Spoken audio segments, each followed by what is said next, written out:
Good morning everyone. Mechanical એન્જિનિયરિંગની અંદર subject industrial એન્જિનિયરિંગની અંદર ચેપ્ટર નંબર 2 વર્ક સ્ટડીની અંદર લાસ્ટ લેક્ચરમાં આપણે વાત કરી હતી કે જે વર્ક સેમ્પલિંગ અથવા વર્ક સેમ્પલિંગનો જે કન્સેપ્ટ છે એ આપણે જો એપ્લિકેબલ કરીએ તેના માટેની જે પ્રોસિજર છે, જો વર્ક સેમ્પલિંગ કરવું હોય તેના માટે કયા સ્ટેપ છે, શું પ્રોસિજર છે, ઓકે, એ આપણે જોયું હતું. આગળ વધીએ છીએ આજે. એ વર્ક સેમ્પલિંગની પ્રોસિજર તો આપણે જાણી ગયા, પણ જ્યારે આપણે વર્ક સેમ્પલિંગ કરીએ ને એ વખતે જે કંઈ પણ ડેટા આપણે કલેક્ટ કરીએ છીએ એ ડેટાને કલેક્ટ કર્યા પછી એને જે રેકોર્ડ કરવામાં આવે છે, નોંધવામાં આવે છે, નોટ ડાઉન કરવામાં આવે છે, તો એના માટે એક ફોર્મ હોય છે, એક ટેબલ હોય છે. દરેક વખતની જેમ આપણે ટાઈમ સ્ટડી કરી હતી, માઇક્રો મોશન સ્ટડી કરી હતી, તે વખતે પણ આપણે માહિતીને નોંધવા માટે અલગ અલગ પ્રકારના ફોર્મ્સ જોયા હતા. તો સેમ એ જ રીતના જ્યારે વર્ક સેમ્પલિંગ સ્ટડી કરવામાં આવે છે તો એના માટેનું જે એક ફોર્મ આવે છે, ડેટાને સુટેબલ ફોર્મેટની અંદર એટલે કે પ્રિસ્ક્રાઇબ ફોર્મેટની અંદર નોંધવા માટેનું એક ફોર્મ આવે છે. એ ફોર્મને શું કહેવામાં આવે છે? Work sampling study form. તમે જે કંઈ પણ વર્ક સેમ્પલિંગની સ્ટડી કરશો, પ્રોસિજર ફોલો કરશો અને જે કંઈ પણ ડેટા લાવશો એ તમારે આ શીટની અંદર એટલે કે આ ફોર્મની અંદર ફિલઅપ કરવાના છે, કે જેથી જે કોઈને પણ તમારે એને સમજાવવા હોય અથવા જે કોઈને પણ તમારે આ બધા ડેટા આપવા હોય એ વ્યવસ્થિત વસ્તુને સમજી શકે. તો આ જે ફોર્મ છે તમારે ખાસ ડ્રો કરવાનું છે. તમારે તમારી ક્લાસ નોટની અંદર આ ફોર્મ દોરવાનું છે, એનું ડ્રોઈંગ કરવાનું છે અને બધી વસ્તુ જે છે અંદર બતાવી છે એ નોટેશન સાથે બતાવવાની છે. તો ચાલો ફોર્મનું ડિસ્ક્રિપ્શન જોઈ લઈએ. પહેલાં શું હશે તો કે ડિપાર્ટમેન્ટ. તમારા જે ડિપાર્ટમેન્ટમાં તમે જે ડિપાર્ટમેન્ટમાં જાઓ છો સેમ્પલિંગ કરવા માટે, વર્ક સેમ્પલિંગ તૈયાર કરવા માટે, એ ઓબ્ઝર્વર. જો તમે ઓબ્ઝર્વર કરતા હો તો તમારું નામ, કોઈ ઇન્ડસ્ટ્રીયલ એન્જિનિયર હોય એ ઓબ્ઝર્વ કરતો હોય તો એનું નામ. ત્યાર પછી છે સ્ટડી નંબર, કયા નંબરની સ્ટડી છે. એક જ ડિપાર્ટમેન્ટની અંદર આપણે ઘણી બધી વખત સ્ટડી કરતા હોય તેનો નંબર. સીટ નંબર, પહેલાં એક તમે સીટ બનાવી, સુપરવાઇઝરને અથવા મેનેજરને બતાવી, એને કોઈ કરેક્શન આપ્યા, સેમ પાછી વર્ક સેમ્પલિંગ તમે બીજી વાર કરી, તેના માટે બીજા નંબરની સીટ તૈયાર થશે. અને તમારે સીટ નંબર પછી આગળ સિક્વન્સમાં આપવાનો, 1 પછી 2 પછી 3 પછી ડેટ, કઈ તારીખે ઓબ્ઝર્વેશન લીધા છે તે. પછી નીચે જે છે એ મેઇન વસ્તુ છે. બાકી બધી માહિતી જે આપણે લાવીશું, નોંધીશું, રેકોર્ડ કરીશું, બધી તમારે અહીંયા બતાવવાની છે. પહેલું છે ડેટ અને ટાઈમ. તો તમને ગઈકાલનું એક્ઝામ્પલ યાદ કરાવું. એક ભાઈએ એક ડિપાર્ટમેન્ટની અંદર રેન્ડમલી કેટલા ઓબ્ઝર્વેશન લીધેલા? 25 ઓબ્ઝર્વેશન લીધેલા. ક્લિયર? તો અહીંયા ડેટ અને સમય, ડેટ એક જ આવશે પણ સમય અલગ અલગ આવશે. એવા કેટલા સમય આવશે અહીંયા? તો કે 25 સમય આવશે. કેમ? તો કે એને 25 વખત અલગ અલગ સમયે રેન્ડમલી અવલોકન લીધા હતા એટલા માટે. ક્લિયર? પછી છે એ, બી, સી, ડી ને ઈ. મતલબ તમારી જે કોલમ છે ને એને તમારે આગળ વધારતા જવાની છે. હવે કોલમમાં કઈ કઈ માહિતી હશે? તો કોલમની અંદર માહિતી હશે કોડ ફોર મશીન. કંપનીમાં કેવું હોય કે ઘણા બધા મશીન હોય, તે લોકોએ મશીનને શું આપ્યા હોય તો કે કોડ નંબર અથવા સિક્વન્સ નંબર આપેલા હોય. જેમ કે લેથ મશીન હોય તો 25 લેથ મશીન છે, તે લોકો શું કરે? લેથ મશીનને નામ આપી દે કે લેથ મશીન એટલે LM1, LM2, LM3.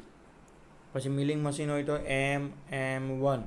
એ રીતના તમને જે રીતના અથવા કંપનીવાળાને જે રીતના વ્યવસ્થિત સમજ પડે, યાદ રહે એ રીતના શું કરે છે લોકો? તો કે મશીનને કોડ નંબર આપી દે છે. તે મશીનના કોડ આવશે અને કોડ નંબર આવશે.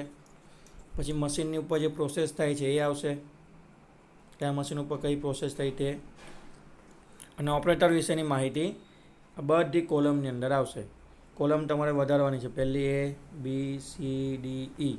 તમને આગળ જરૂર પડે તો A B C D E પછી F G H I એ રીતના તમે વધારી શકો છો, જે રીતના તમારે માહિતી નોંધવાની હોય છે એ રીતના. હવે તમે કોલમને નામ તો આપી દીધા A B C D ને E, પણ તમારે પછી નીચે નોટની અંદર બતાવવું પડે કે ભાઈ દરેક કોલમનો મતલબ શું છે. મેં A લેવું છું તો એનો મતલબ શું છે, કોલમ બીનો મતલબ શું છે, સીનો મતલબ શું છે, ડીનો મતલબ શું છે, ઈનો મતલબ શું છે. મતલબ આ જે બધી કોલમ મેં લીધી છે A B C D ને E, એમાં કઈ માહિતી મેં બતાવી છે અથવા એની અંદર મેં જે લખ્યું છે એ શેના વિશેની માહિતી છે તે. તો જો પહેલાંમાં કોલમ એની વાત કરીશું તેની અંદર શું હશે, તો કે કોલમ એની અંદર હશે મશીન, પ્રોસેસ અથવા ઓપરેટર વિશેની માહિતી. કોલમ એની અંદર શું હશે, કયું મશીન છે અથવા તો કઈ પ્રોસેસ છે અથવા તો કયો ઓપરેટર શું કામ કરે છે તે. ઓકે. ત્યાર પછી બીની અંદર બીજી કોલમમાં કઈ માહિતી હશે, તો કે પાવર ફેલિયર થયું હશે તે. સપોઝ કે પાવર કટ થઈ ગયું, મશીન બંધ થઈ ગયું તે. કોલમ સી, ત્રીજી કોલમમાં શું માહિતી હશે, નો વર્ક, કોઈ પ્રકારનું કામ થયું નથી. ડીની અંદર, કોલમ ડીની અંદર મટીરિયલ ઓફ સ્ટોક, જે રો મટીરિયલ આવે છે, ઓકે, એનો સ્ટોક છે, સ્ટોક નથી, શું છે, મટીરિયલનો સ્ટોક. એટલે કન્ટિન્યુઅસ મટીરિયલ આવે છે કે મટીરિયલનો સ્ટોક અટકી ગયો છે. ઘણીવાર એવું થાય કે બધું ચાલુ હોય, ઓપરેટર કામ પણ કરતા હોય, પણ મટીરિયલ જ આવતું બંધ થઈ જાય, શોર્ટેજ, તે વખતે પણ કામ બંધ રહે. અથવા કોઈ વખત સ્ટોક વધી જાય, જથ્થો બંચ બનવા લાગે મટીરિયલનું, મશીન બંધ થઈ જાય એના માટે. તો એ બધી વસ્તુ આવશે ડીની અંદર. અને ઈની અંદર આવશે અહીંયા તો કે ભાઈ ઓપરેટર કેવો છે, એબસન્ટ, પ્રેઝન્ટ છે કે એબસન્ટ. તો આ રીતના જે કંઈ પણ વર્ક સેમ્પલિંગ દ્વારા જે કોઈ પણ ડેટા અને માહિતી કલેક્ટ કરવામાં આવે છે એને તમારે આ ફોર્મની અંદર નોંધવાની છે, એટલે કે લખવાની છે બધી માહિતી. ક્લિયર? કે જેથી ઇઝીલી એને સમજી શકાય અને એની ઉપર વર્ક કરી શકાય અને એનું એનાલિસિસ કરી શકાય. આગળ વધીએ. આગળ શું કહે છે કે વર્ક સેમ્પલિંગ અંગેની સૂચનાઓ, ઇન્સ્ટ્રક્શન કહે છે આપણને કે instruction for the work sampling. Work sampling કરો ત્યારે આપણે પ્રોસિજર તો જોઈ લીધી કે કઈ પ્રોસિજર એટલે કે કયા સ્ટેપ દ્વારા 1 by 1 કયા સ્ટેપ ફોલો કરીને આપણે વર્ક સેમ્પલિંગ કરી શકીએ છીએ. એ તો આપણને આવડી ગયું. માહિતી નોંધવાની છે એ પણ આપણને ખબર પડી ગઈ. પણ વર્ક સેમ્પલિંગ કરતી વખતે કઈ વસ્તુઓનું ધ્યાન રાખવાનું છે, પ્રિકોશન જે કહે ને, કાળજી રાખવાની છે તેના અંગેના અગત્યના સૂચનો આપણને આપ્યા છે. એમાં પહેલું છે વર્ક સેમ્પલિંગના હેતુઓ અને પ્રશ્નો સ્પષ્ટ કરી તેના આધારે સમગ્ર અભ્યાસ કરવો. તમે જે વસ્તુનું સેમ્પલિંગ કરવા માંગો છો એનો હેતુ અને એની અંદર કયા કયા ક્વેશ્ચન પૂછવાના છે, તો કયા કયા ક્વેશ્ચન વિશે તમારે માહિતી જોઈએ છે, એ તમારે એકદમ સ્પષ્ટ રીતે તૈયાર કરીને એનો અભ્યાસ કરવાનો, કન્ફ્યુઝ થવાનું નથી. પરિણામની અપેક્ષિત ચોકસાઈ અને વિશ્વાસપાત્રતા નક્કી કરી કેટલા અવલોકન લેવા તે નક્કી કરવું. તમારે જે અવલોકન લેવાના છે, જે ઓબ્ઝર્વેશન લેવાના છે, એનું રેન્ડમલી અથવા તો એપ્રોક્સિમેટલી કહી શકાય તો એપ્રોક્સિમેટલી એક ચોકસાઈ નક્કી કરી દેવું, એની વિશ્વાસપાત્રતા નક્કી કરી દેવું કે હું જો 50 અવલોકન લેવા તો મને પાક્કી માહિતી, ચોક્કસ માહિતી મળી જશે. અથવા હું 20 અવલોકન લેવા તો મને માહિતી મળી જશે. અથવા ગઈકાલે આપણે ઇક્વેશન જોયું હતું, યાદ છે બધાને, હાઈર ઉપરવાળું અવલોકનોની સંખ્યા. ઓકે. તો વિશ્વાસપાત્રતા અને એપ્રોક્સિમેટ જે એક્યુરેસી મળવાની છે અથવા તમે જે એક્યુરેસી લાવવા માંગો છો એના આધારે ઓબ્ઝર્વેશનની સંખ્યા નક્કી કરી દેવું, અવલોકનો કેટલા લેવા છે નક્કી કરી દેવું. કોઈપણ સમય નક્કી કર્યા વિના બિલકુલ આકસ્મિક રીતે અવલોકનો લેવા. કોઈની સાથે દુશ્મની નિભાવવાની નથી, બરાબર ને? તમને એવું થાય કે જેવો લંચ બ્રેક ચાલુ થાય ને તેવો ઓબ્ઝર્વેશન કરવા જાઓ અને જો એ લોકો શું કરે છે. પણ લંચ બ્રેકમાં કામ થવાનું નથી. લંચ બ્રેકમાં કમ્પલસરી લોકો લંચ જ કરશે. તેવી રીતના ટાર્ગેટ સાથે અથવા તો કોઈ ફિક્સ સમય પર અવલોકન કરવા જવાનું નથી. રેન્ડમલીનો મતલબ શું થાય? આકસ્મિક રીતે અચાનક જ તમારે શું કરવાનું? ફોર્મ અને બોલપેન લઈને પહોંચી જવાનું, ઉપરવાળું ફોર્મ અને બોલપેન લઈને પહોંચી જવાનું. રેન્ડમલી કોઈ પણ સમયે જે પણ ડિપાર્ટમેન્ટ, જે પણ મશીન તમે નક્કી કર્યું હોય ને ત્યાં રેન્ડમલી અચાનક જ જઈને ઊભા રહી જવાનું ભૂતની જેમ, અને શું કરી નાખવાનું? જે ભાઈ કામ કરતો હોય એનું અવલોકન લઈ લેવાનું. ત્યાં હાજર હોય તો પ્રેઝન્ટ, કામ કરતો હોય તેની માહિતી, એબસન્ટ છે તો પૂરું, કામ પતી ગયું, નથી ત્યાં. ક્લિયર? રેન્ડમલી જવાનું છે. કોઈ પણ ટાર્ગેટ, કોઈ પણ સમય એવું કંઈ નક્કી કરવાનું હોતું નથી. ચોથું, કામદારોને જાણ કર્યા વિના દૂરથી જ નિરીક્ષણ અથવા અવલોકન લેવા. બાબલાભાઈ કામ કરતા હોય તો બાબલાભાઈને દૂરથી જોવાના છે. બાબલાભાઈને ખબર નહીં પડવું જોઈએ કે તમે એનું નિરીક્ષણ કરો છો. કારણ કે આપણી હ્યુમન સાયકોલોજી કેવી છે કે જ્યારે આપણને ખબર પડી જાય કે ભાઈ કોઈ આપણને જોઈ છે એટલે આપણે શું કરીએ? એકદમ ડાયા બની જાય બાબુ, ને એકદમ સારી રીતના કામ કરીએ, ફૂલ મહેનત કરીએ છીએ એવો દેખાડો કરીએ. તો સામેવાળાને ખબર નહીં પડવી જોઈએ ઓપરેટરને કે આપણે એનું ઓબ્ઝર્વેશન કરી રહ્યા છે. શાંતિથી રેન્ડમલી જતા રહેવાનું કોઈ પણ સમયે, અને દૂરથી કામદારને ખબર પડ્યા સિવાય એનું અવલોકન લઈ લેવાનું. ઓકે, એટલું તો તમને ધીમે ધીમે કામ કરશો એટલે એક્સપિરિયન્સ પરથી આવી જશે, બધી વસ્તુ આવડી જશે. ગભરાવાની જરૂર નથી કે સર આ બધું કેવી રીતના કરવાનું, મારાથી બધા મોટી મોટી ઉંમરના એક્સપિરિયન્સવાળા કાકા લોકો કામ કરતા હશે, મને જોઈને સમજી જશે. કંઈ નહીં, ધીમે ધીમે તમે પણ એ લોકો જેવા થઈ જશો. ઇન્ડસ્ટ્રીમાં જશો, કામ કરશો, ટીચાશો, એક્સપિરિયન્સ લેશો એટલે તમે પણ ધીમે ધીમે ખુખાર અને ધુરંધર થઈ જશો તમારા કામમાં, એક્સપર્ટ.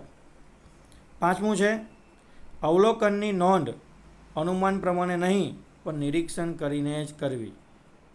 હવે કોઈ દોસ્તી યારી કે પછી રિશ્તેદારી એવું કંઈ તમારે નિભાવવાની જરૂર નથી. અનુમાન નથી કરવાનું કે બાબલાભાઈ તો બહુ મસ્ત કામ કરે છે તો ચાલ ને અહીંયા એસીમાં બેઠો બેઠો શું કરું, મારા રૂમમાં બેઠો બેઠો જ બધી માહિતી નોંધી દઉં. એ તો વર્ષોથી કામ કરે, તો બેસ્ટ એમ્પ્લોય છે, અને ગયા વખતે એવોર્ડ પણ મળેલો, એને આપણે જરૂર જ નથી ઓબ્ઝર્વેશન કરવાનું. ના, એકદમ ટ્રાન્સપરન્ટ અને ફેર રહેવાનું છે. ક્લિયર? ઈમાનદારીથી દરેક વખતે તમારે દરેક પરિસ્થિતિનું નિરીક્ષણ કર્યા પછી જ માહિતી નોંધવાની છે. કોઈ પણ ઇમેજિનેશન, અનુમાન કે પછી કોઈ પણ દોસ્તી નિભાવ્યા સિવાય, બરાબર, કોઈ પણ માહિતી નોંધવાની નથી. ભલે ગમે તેટલો તમારો દોસ્તાર હોય, ગમે તેટલો સિનિયર પર્સન હોય, અથવા ગમે તે પરિસ્થિતિ હોય, વસ્તુ ત્યાં જાઓ, દૂરથી એને જોવો, બરાબર, ફેસ ટુ ફેસ નિરીક્ષણ કર્યા પછી, રૂબરૂ નિરીક્ષણ, રૂબરૂ જોયા પછી એને પાક્કું કરો અને એને નોંધો. ક્લિયર?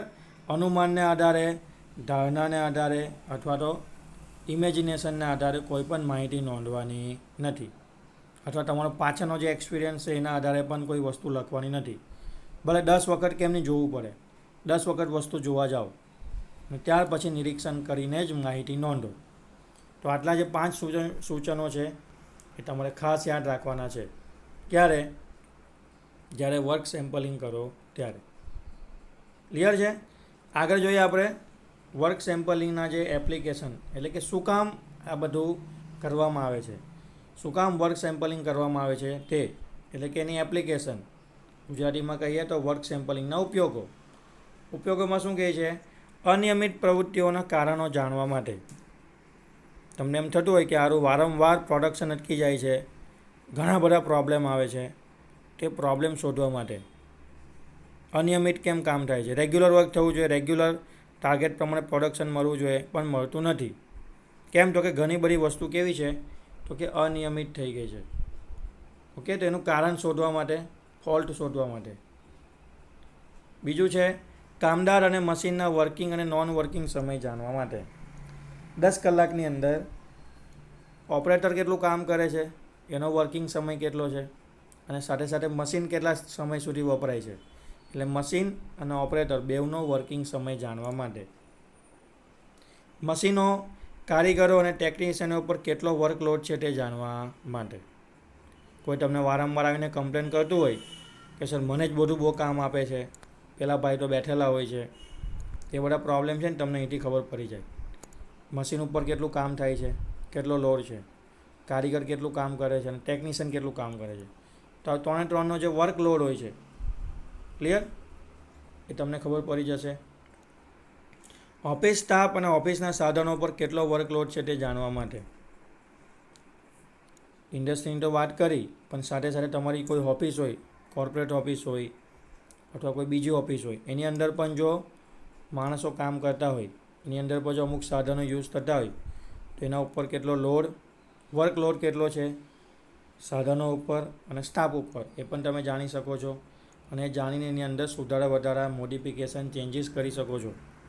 લાંબા ગાળાના ઉત્પાદન માટે એકમ ઉત્પાદનનો પ્રમાણિત સમય નક્કી કરવામાં આવે છે. જો આખું વર્ષ પ્રોજેક્ટ ચાલવાનો હોય અથવા 3-4 વર્ષ પ્રોજેક્ટ ચાલવાનો હોય તો સ્ટાન્ડર્ડ સમય નક્કી થઈ જાય છે કે ભાઈ આટલા સમયમાં એક વસ્તુ બનવામાં અથવા એક પ્રોડક્ટ બનવામાં અથવા એક એક્ટિવિટી પૂરી કરવામાં સ્ટાન્ડર્ડ ચોક્કસ આટલો સમય લાગે છે તે તમે ગણી શકો છો. કામદારો અને મશીનોની પારસ્પરિક પ્રવૃત્તિઓનો અભ્યાસ કરવા માટે એકલો કામદાર કામ નહીં કરતો હોય, કામદાર કોઈક પ્રકારના મશીન ઉપર કોઈક પ્રકારની એક્ટિવિટી કરતો હશે તો મશીન અને કામદાર એટલે કે મશીન અને એની ઉપર કામ કરનાર ઓપરેટર બેઉની જે પ્રવૃત્તિ છે, પારસ્પરિક પ્રવૃત્તિ એટલે બંને એકબીજા સાથે ભેગા થઈને જે વર્ક કરે છે, જે પ્રોડક્શન લાવે છે, એનો અભ્યાસ કરવા માટે વર્ક સેમ્પલિંગ ખૂબ જ ઉપયોગી છે. તો 6 એપ્લિકેશન છે, એના 6 ઉપયોગો છે કે જેના માટે વર્ક સેમ્પલિંગ કરવામાં આવે છે. અહીંયા સુધી રાખીએ છીએ આજના લેક્ચરમાં. તમારે નોટ ડાઉન કરવાનું છે. પહેલાં પહેલું આજે તમારે આ ફોર્મ છે એ તૈયાર કરી દેવાનું છે. ત્યાર પછી જે 5 સૂચનો છે, ઇન્સ્ટ્રક્શન છે, એ નોંધવાની છે તમારે ક્લાસ નોટની અંદર નોટ ડાઉન કરવાની છે. ત્યાર પછી 6 જે ઉપયોગો છે વર્ક સેમ્પલિંગના એ પણ ક્લાસ નોટની અંદર લખીને આજે ને આજે જ તૈયાર કરી લેવાના છે. બાકી જે ટૉપિક છે વર્ક સેમ્પલિંગના એ આપણે આવતીકાલે જોઈશું અને ત્યાર પછી લેક્ચરની અંદર ચેપ્ટર નંબર 2 ને આગળ વધારીશું. મળીશું આવતીકાલે. Thank you.